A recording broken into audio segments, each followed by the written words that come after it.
Bueno, buen día, ya estamos grabando, estamos empezando la clase, la segunda clase de IPO. Recordemos, hagamos un pequeño repaso que ya comenzamos práctica, tanto día lunes como día sábado, práctica de repaso y de recordar un poquito lo que hicimos en el primer cuatrimestre. Vamos a recordar que dijimos que en este segundo cuatrimestre hay que seguir usando mucho diseño, hay que profesionalizarlo. Ya el diseño debería ser digital con alguna herramienta tipo Argo, Draw o cualquiera que les guste. Y ya supongo que los profes de práctica le habrán dado las instrucciones para la instalación del IDE. Ya se deja de usar BlueShade y comenzamos a utilizar ya los IDE, que realmente nos brindan un complemento ideal para poder trabajar. ¿Sí? La clase de hoy vamos a ver un poquito conceptos y definiciones teóricas de cómo se originó el lenguaje Java y la filosofía orientada a objetos. Recordemos que ustedes, habíamos dicho en la clase anterior, que ustedes ya tienen que ir adquiriendo la terminología de objetos, tienen que saber por qué los lenguajes orientados a objetos son mejores y, digamos, particularmente profundizar en el conocimiento del lenguaje Java y de la programación orientada a objetos en general, ¿sí? No queremos un alumno que solamente sea un generador de líneas de código, sino que tiene que conocer el concepto de objeto, la filosofía, la forma de trabajo y demás. Y eso es un poquito lo que vamos a repasar en el día de hoy. Una consultita antes de comenzar. ¿Ya tienen el IDE instalado? ¿Ya se prepararon para la práctica? ¿Cómo están organizados? ¿Alguien que quiera escribir en el chat o hablar? Sí, profe, en Pergamino con Nelson armamos con BC Code. Bien. ¿Alguien instaló el IDE también? ¿Decidió usar otro? ¿Alguien que pueda compartir? ¿Cuál descargaste, Franco? Nosotros, ¿O Lucas? Dale, Lucas. sí, nosotros descargamos el IntelliJ y bueno, nada, arrancamos con la práctica ya. Bien, yo lo digo, fíjense que ya compartimos. En Pergamino usaron un IDE, en Junín usamos otro, ahí Franco puso que ya descargó el Ultimate también. Digo, siéntanse libres de cambiar de IDE, de instalar otro. A veces nos puede pasar que por ahí el profe de práctica tiene más afinidad con algún IDE, entonces te dice, instala este, instala el otro. Está bueno que en algún momento que tengan tiempo, que lo quieran hacer como para probar, para investigar, quieren instalar otro IDE, IntelliJ, el BIM, el Visual Studio, el Code, prueben, si es exactamente lo mismo, es más, instalan uno y abren el proyecto del otro sin problemas. Y la otra recomendación que también les dejo siempre para hacer pruebas y prácticas y juegos durante el cuatrimestre, pueden tener el mismo IDE instalado con Windows o con Linux. ¿Sí? Si les gusta probar, utilicen distintos sistemas operativos, que ellos utilizan Ubuntu o alguna otra distribución, van a poder bajarse el mismo IDE y usarlo sin problema.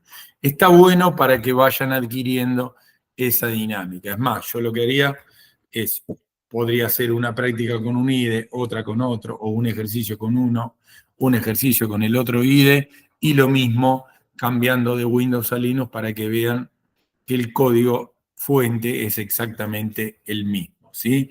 Y parte de eso es lo que vamos a tratar o ir repasando hoy, para ya la clase que viene empezar a profundizar ya en las particularidades de Java, ¿sí?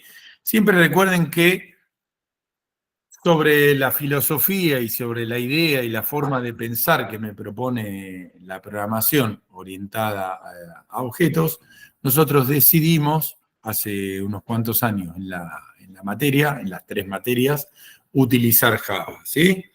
Porque es un lenguaje puro de objetos y porque en su momento teníamos que elegir uno y también decidimos elegir Java, ¿sí? Por popularidad, uso y la gran cantidad de lugares de aplicaciones que tiene, ¿sí?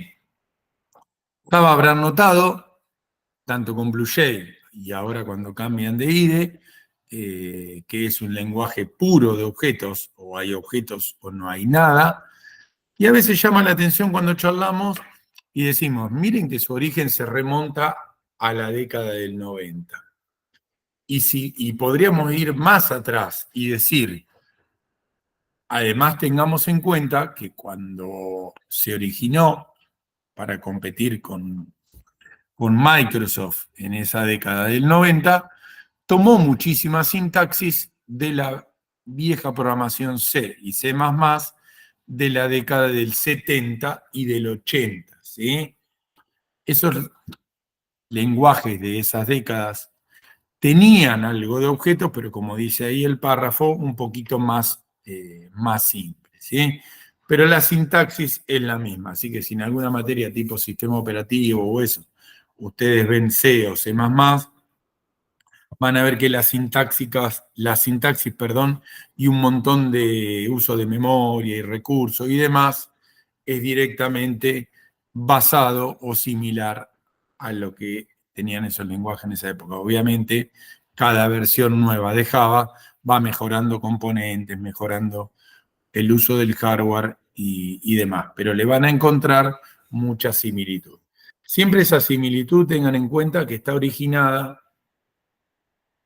incluso pasa hoy en día con lenguajes que van apareciendo en los últimos años, ¿sí? Go, por ejemplo, de Google, que siempre, o C# de Microsoft, que se copió de Java, siempre la sintaxis tiene mucha similitud con algún lenguaje de los que está vigente en el mercado, porque es también una forma o una estrategia de captar programadores, ¿sí? De que un programador se sienta tentado a probar una herramienta nueva, dada la similitud que tiene con lo que él utiliza, ¿sí?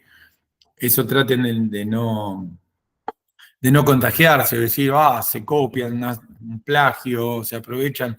Siempre son estrategias comerciales ¿para qué? Para que programadores de otro lenguaje no estén tan lejos de un lenguaje nuevo y se sientan tentados a probar o a hacer un pasaje rápido. Lo mismo con las empresas, ¿sí? No va a haber ninguna empresa que diga, tiremos todo y probemos este lenguaje que no sabemos escribir, ni un for, porque es totalmente raro y hay que aprender de cero, es muy difícil, ¿sí? Siempre se buscan parecidos o similitudes. Particularmente Java, dijimos, se origina ahí en la década del 90, pasó por una serie de nombres, pero siempre respetó, como dice este párrafo, y se creó con esa filosofía de escribirlo una vez, ejecutarlo en cualquier lugar. Esto básicamente se refiere a escribir una sola vez el código fuente y poder ejecutarlo en cualquier sistema operativo. Por eso yo les decía que ustedes podrían cambiar básicamente de Windows a Linux y el código fuente seguiría siendo útil sin cambiar una línea. Esta frase fue básicamente lo que despertó la atención en su momento de Java, porque en ese momento había otros sistemas operativos como Solaris, sistemas operativos de IBM, y cada uno tenía su lenguaje particular, obviamente Windows también, ¿sí? Entonces, hacerlo independiente de la plataforma y además totalmente gratuito, era muy tentador en la década del 90 y eso siguió siendo muy tentador y muy atractivo en las décadas que siguieron, por eso también el lenguaje fue y es tan popular. ¿Sí? Yo escribo Java y lo ejecuto en cualquier lado.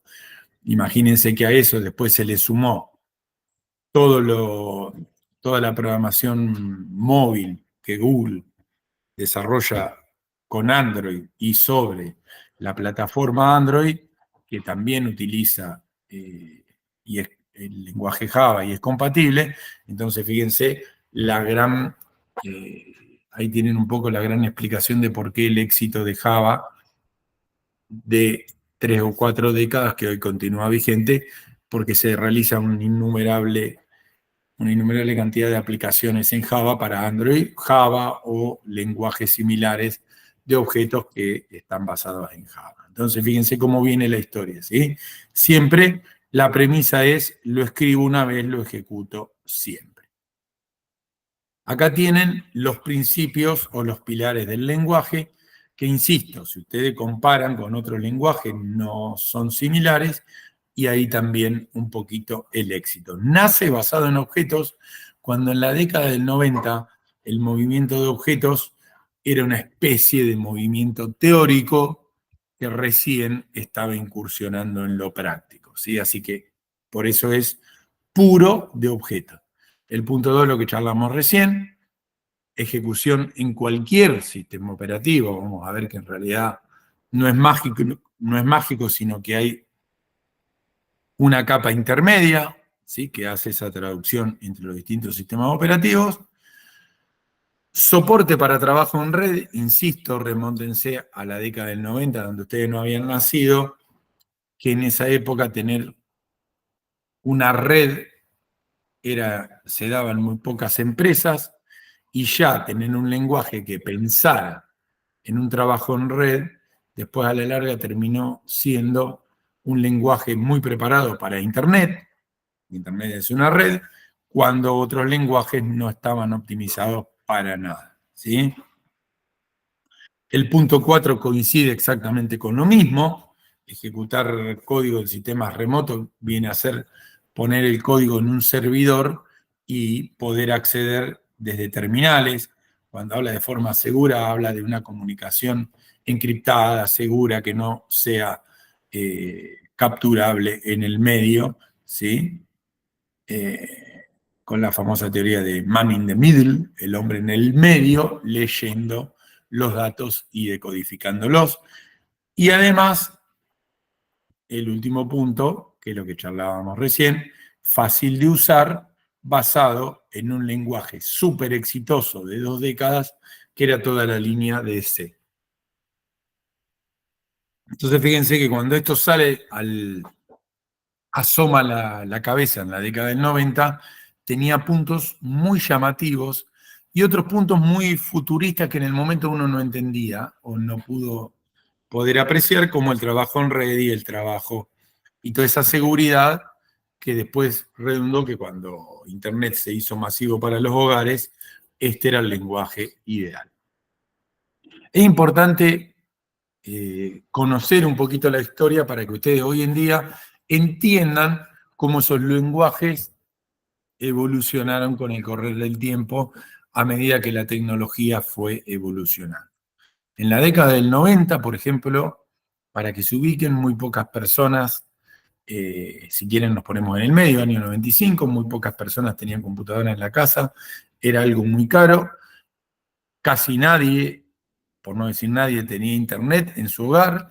En la Universidad de La Plata, por ejemplo, había unas poquitas computadoras que tenían acceso a Internet, pero en Internet no había tanta cantidad de información como lo hay hoy, así que más que nada era probar cómo funcionaba una red y tratar de comunicarse con servidores que hacían mucho trabajo, procesamiento, y nosotros teníamos terminales bobas.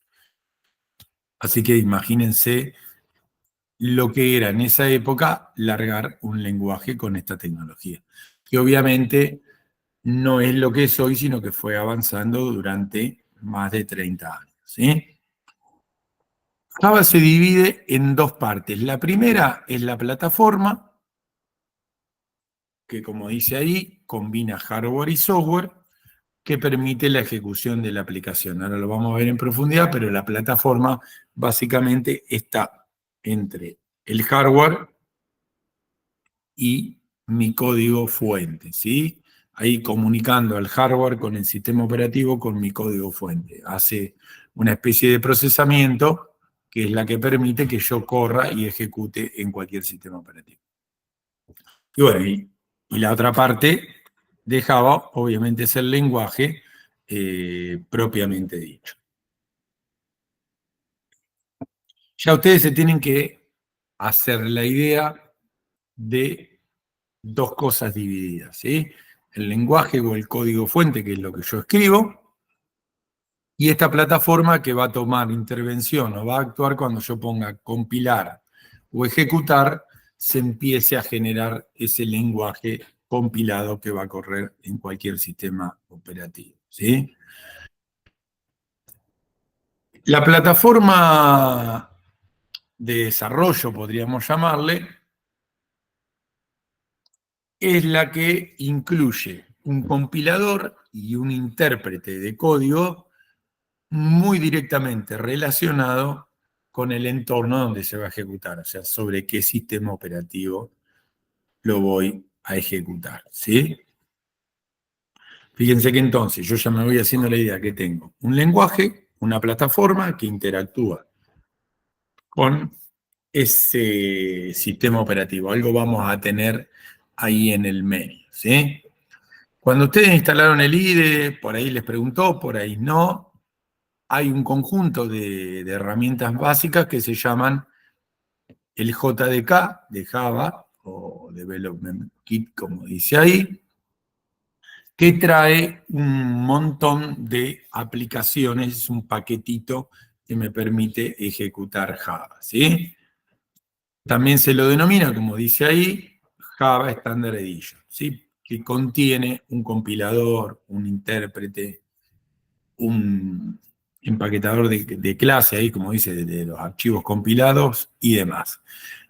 Estos nombres es probable que vienen ya embebidos en las versiones de Windows, pero por ahí cuando uno baja las últimas versiones de los IDEs, a lo mejor te dicen, mira, tenés que actualizar el JDK a la última versión. A veces el IDE ya lo trae como para que embebido y hace la actualización automática, pero a veces me dice, mira, para instalarlo tenés que actualizar el JDK a tal versión.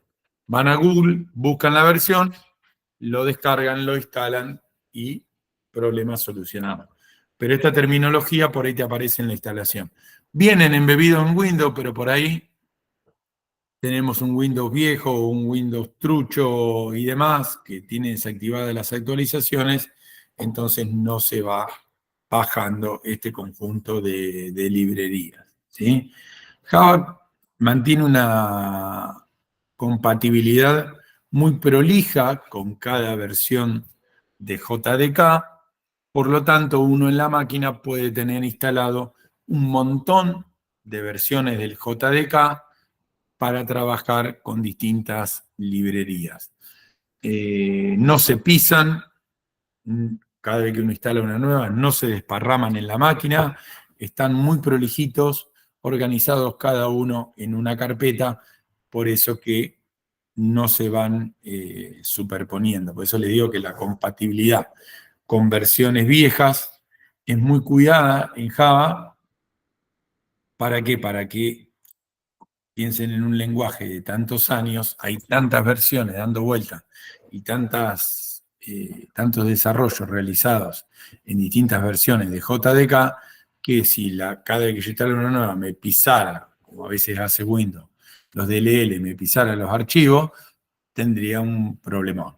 Acá es totalmente prolijo, todo separado, ninguna librería se pisa con ninguna, son todas distintas carpetas, así que me queda todo muy prolijito, porque además, a veces yo en la compu tengo instalado una versión de un programa que utiliza tal JDK, otro programa utiliza otra, un juego que utilice algo de un JDK de determinada versión, entonces digo, todo va quedando muy, pero muy organizado y prolijo en la computadora.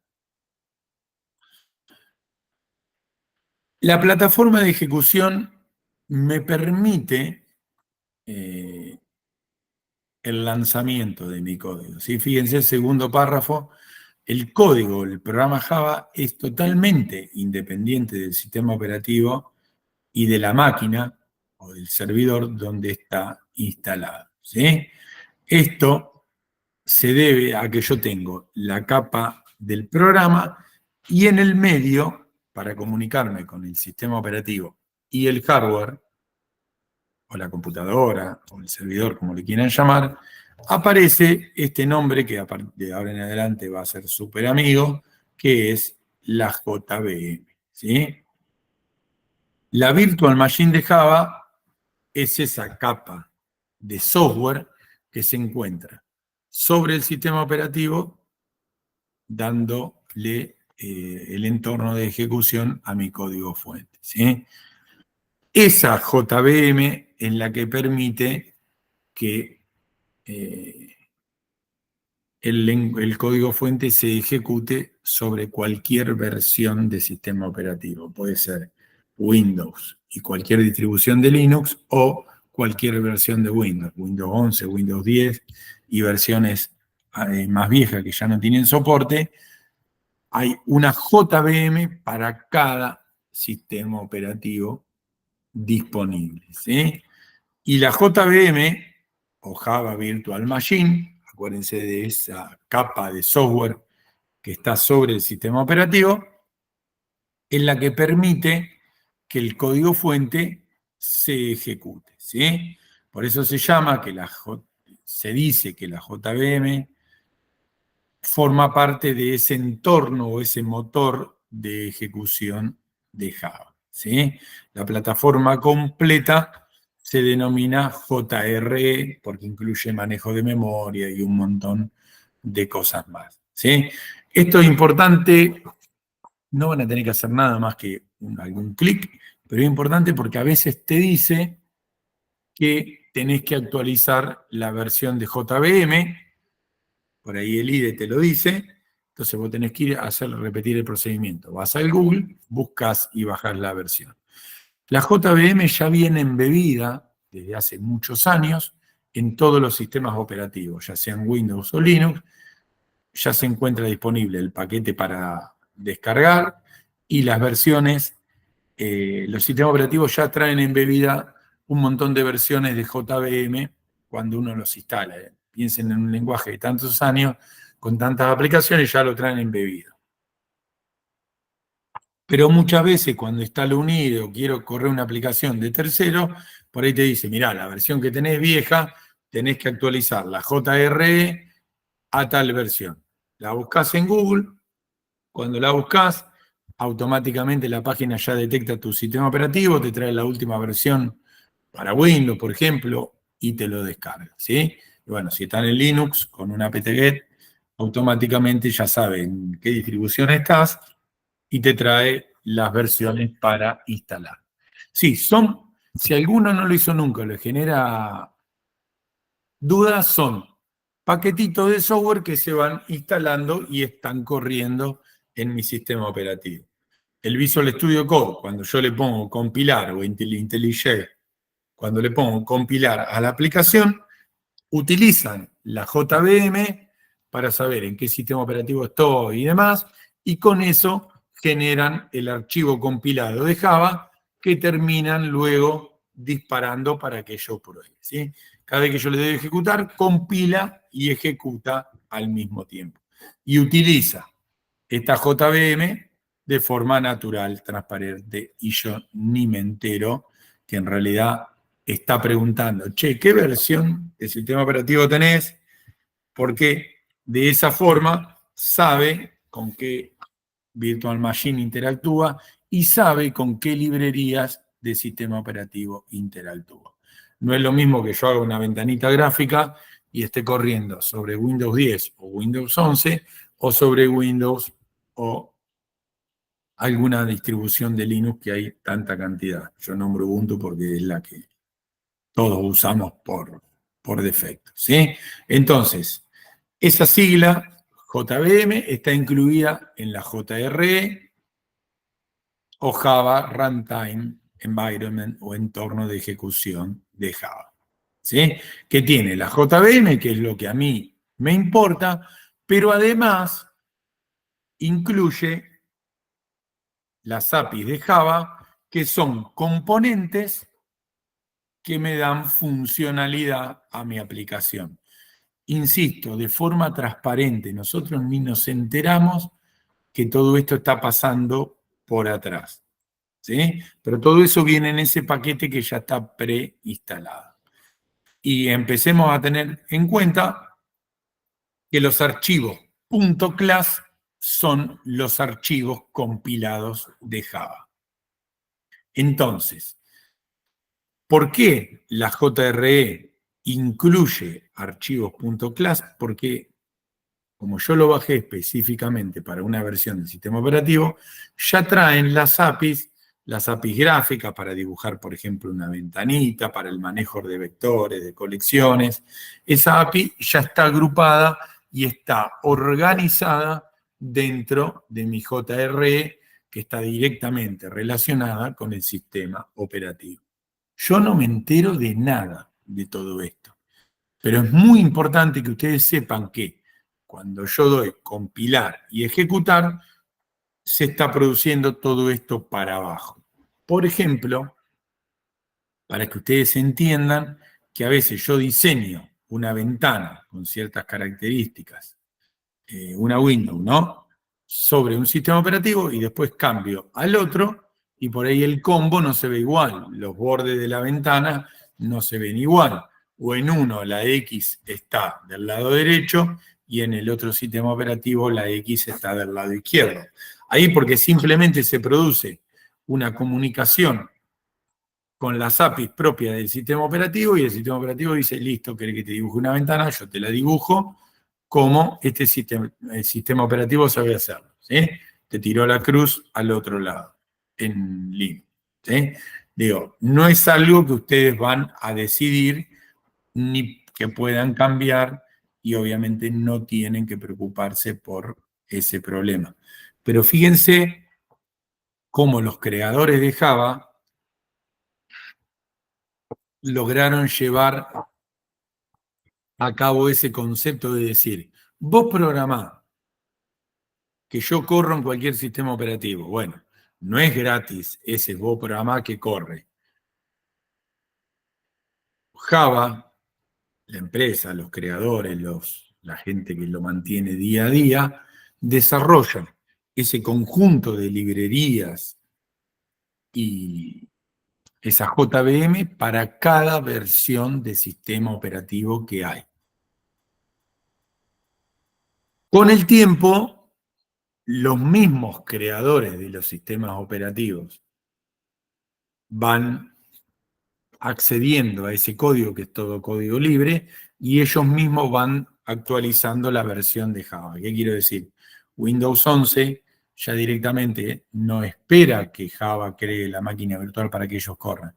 Directamente van desarrollando la JVM que es compatible con ellos. ¿Por qué? Porque el sistema operativo tiene también la necesidad de que las aplicaciones Java corran en su entorno, ¿sí? La JVM y la JRE es software libre, por lo tanto, cada distribución de Linux puede acceder a su especificación y si yo quiero crear una distribución nueva, también tendré que preocuparme por leer la especificación de la JVM y ser compatible, ¿sí? Fíjense que en los primeros años Java largaba una máquina virtual para ser compatible con cada sistema operativo, pero después, como se hizo tan popular, es el mismo sistema operativo el que ya desarrolla su propia JVM y la hace compatible con su versión, ¿sí? Es todo código libre, todo código que está en la documentación y demás. Si ustedes quisieran su propia distribución de Linux que se llame, distro Unnova, la sacan, cambian la parte gráfica que quieran y después tendrán que hacer una JVM compatible con esa distribución de Ubuntu para que Java corra. Tan simple como eso, decirlo, hacerlo para nada. La JVM, pasándolo en limpio, está dentro de la JRE y es un software que, como dice acá, hace la representación o la emulación de una máquina real. Lenguaje, sistema operativo, la JVM en el medio, hace el ida y vuelta entre los dos, entre las dos cosas. Y con eso se logró ser independiente del sistema operativo. No hay magia, no hay nada. Hoy en día hay muchas limitaciones y muchos elementos que han emulado este concepto de la JVM para poder correr en varios sistemas operativos. Y por ejemplo, C#, que es el lenguaje que compite con Java de Microsoft desde hace muchísimos años y que funciona perfectamente igual y que la verdad que tiene muchísimos programadores, también el C#, C numeral, tiene una propia JVM que incluso le sirve para que un programa, realizado con C# corra sobre distintas versiones de Windows que hay tanta cantidad. Hasta tiene una JVM Windows para que esa aplicación corra sobre distintas versiones de Windows. Fíjense que como fue tan exitoso ese modelo, que obviamente entre la década del 90 y la del 2000 se terminó de pulir y funcionó tan bien, otras empresas con sus lenguajes han emulado el mismo funcionamiento, ¿sí? Incluso hay muchos juegos, muchísimos, que también trabajan con el concepto de JVM, o sea, esa capita de software que te aísla del sistema operativo. ¿Para qué? Para ser compatible con múltiples distribuciones de los sistemas operativos. Como decíamos recién, fíjense que estamos viendo conceptos teóricos del lenguaje, ¿sí? Que insisto, ustedes no lo van a ver cuando toquen ejecutar, pero sí necesitamos que tengan esa mirada de cómo funcionan estos lenguajes multiplataforma, ¿sí?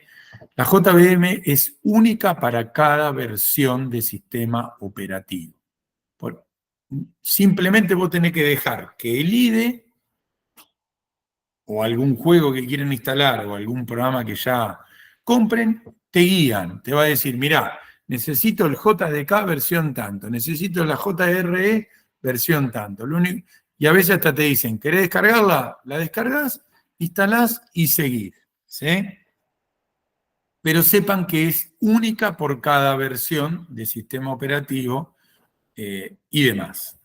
Y contiene todo este tipo de cosas que dice acá, donde ya realiza una comunicación de bajo y trabajo de bajo nivel con el sistema operativo y demás. Muy interesante manejo de memoria, como dice acá, el garbage collector, que es el limpiador de memoria y demás. Montones de cosas que hacen que mi lenguaje corra de manera óptima. Esto mismo ocurre en mi celular. ¿Sí? Esto mismo está corriendo en nuestro celu cuando yo tengo Android instalado y voy ejecutando aplicaciones o voy corriendo una actualización del Android que tengo en mi celular. También se produce toda esta traducción entre la versión de Android y la versión de hardware de mi teléfono celular. ¿Sí?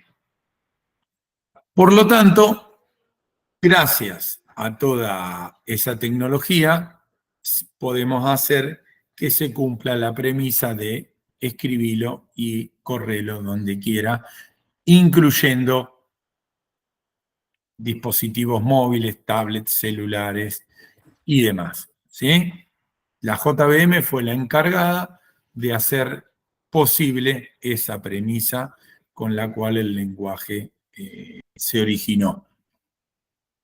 No hay magia, no hay nada, hay un montón de versiones distintas de la JVM haciendo el laburito en cada distribución distinta de cualquier sistema operativo y teléfono móvil que tengamos.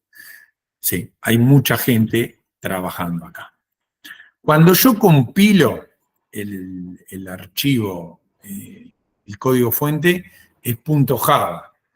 Ya lo venimos viendo desde el cuatrimestre anterior, que ese archivito .java lo pueden programar con el BlueJ, con un IDE nuevo como ahora, o con el bloc de notas, o con el Word, si quieren, pueden programar public class, crean el código Java, lo guardan y se puede seguir abriendo y editando. Cuando yo le doy Run, se genera en el proyecto una carpeta independiente del código fuente que contiene los bytecode que se le dice, los archivos compilados, que son todos archivitos .class, que son similares al .exe o al ejecutable de Windows, ¿sí? Lo que hace es, se genera del .java, se genera el .class, y como dice ahí en el párrafo, esos bytecode o compilados son entendidos por la JVM y se produce la ejecución, ¿sí? Lo mismo cuando yo tiro mi paquete de archivos compilados a un servidor web, se produce lo mismo, ¿sí? Ese despliegue de archivos tipo ejecutables que se da en el entorno de Java. Si ustedes agarran un archivito .class, prueben en el primer proyecto que crearon en la práctica, lo único que vas a hacer, si lo abrís con el bloc de notas, con alguno, te va a mostrar un montón de símbolos raros, porque eso ya está compilado y esas herramientas no lo pueden decodificar. Hay algunos programas que intentan decodificar, no sé si lo probaron también con los .exe, llegan a mostrar algo de código, pero generalmente uno no... Es muy difícil acceder a un código fuente prolijo, prácticamente Profe, es para personas con mucho conocimiento, ¿sí? creo que Por lo tanto, sí, decime. perdón, casi siempre cuando abrís con Notepad y así te tira los errores solamente. Te deja como una especie de listado de errores y lo demás está todo encriptado. ¿Viste? O sea que ya probaste, muy bien. Y porque viste que pasa muchas veces que las consolas saltan el error y cierra. Windows te suele cerrar la consola. Y casi siempre en archivos de ese tipo te queda. En los JSON y también en los class.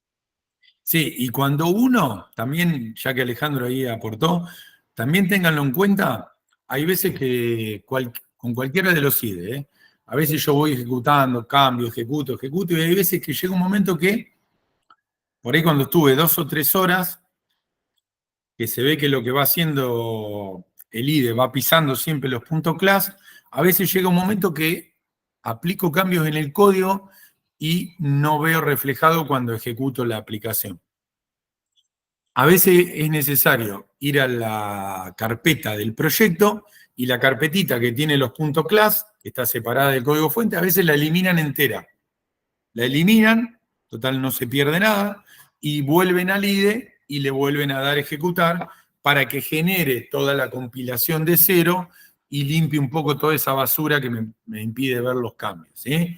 Y tengan en cuenta, miren bien la carpeta donde se crea el proyecto y cuando le pasen el proyecto o el ejercicio a un compañero, pueden directamente pasar la carpetita con el código fuente y no pasar la otra parte del compilado, que es todo, digamos, basura, que no me sirve para nada más que ocupar espacio, ¿sí? Pero tengan en cuenta esos detalles, es muy común, a veces cuando uno está un par de horas compilando, a veces como que se quedan los archivos como crasheados y no los recompila más. Borran la carpeta, compilan de nuevo y siguen adelante. Es muy rara la lógica, pero siempre tienen, si nunca tuvieron la curiosidad, fíjense dónde queda el proyecto, una carpeta con el código fuente, una carpeta con los compilados. Es más, de entrada no está hasta que por primera vez ustedes ejecutan y ahí se crean los archivitos compilados la primera vez que ejecuten. ¿Eh? Insisto, no hay nada mágico, hay un montón de trabajo atrás hecho por los creadores del lenguaje, por los IDE, por todo, que me permiten a mí como programador concentrarme en el código fuente y no renegar con absolutamente ninguna librería puntual de un sistema operativo, ¿sí? Por eso yo le decía, incluso, más adelante ya lo van a tener, y en PO lo van a hacer también, incluso van a ver que este código fuente que ustedes están escribiendo ahora, o vamos a escribir en este cuatrimestre, y le vamos a terminar poniendo una ventanita tipo Windows, El año que viene ustedes le tiran esa interfaz gráfica, le ponen una página web y el código fuente funciona sin ningún problema, ¿sí? Ustedes le cambian lo que sería el front y el back sigue funcionando sin modificaciones. Por eso que esos detalles son importantes para que ustedes entiendan y digan por qué son pocos los lenguajes que se mantienen desde la década del 90 hasta hoy. Bueno, justamente por esta versatilidad que han ido teniendo.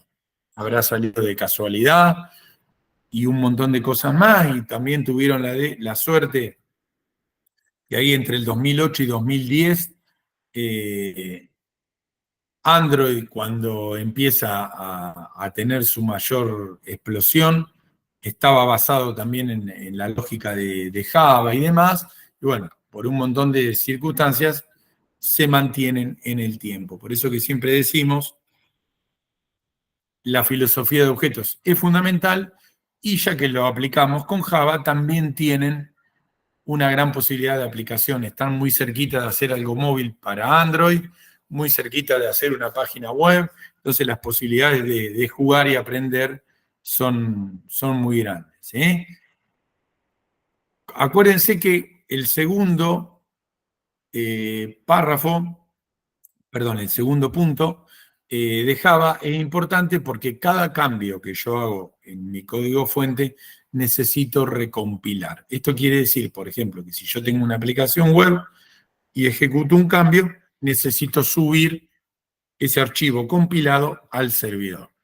Por ejemplo, un lenguaje no compilado es PHP o HTML puro, si quieren, para hacer dibujitos, el dibujo de la página, perdón, donde yo edito el archivo .html o .php, pongo guardar, y el cambio, pongo F5 y el cambio se ve en el navegador, ¿sí? No hay una compilación o un archivo exe o class en esos lenguajes, ¿sí? En cambio Java, al ser compilado, necesita de esa compilación y esa subida. Contras, no es tan rápido hacer un cambio. Me quedó una liñita mal, tengo que venir, recompilar y subir. PHP o un cambio en HTML o CSS es instantáneo. La contra, ¿cuál es? Que al ser compilado es mucho más rápido el funcionamiento. Lo mismo con el tercer párrafo.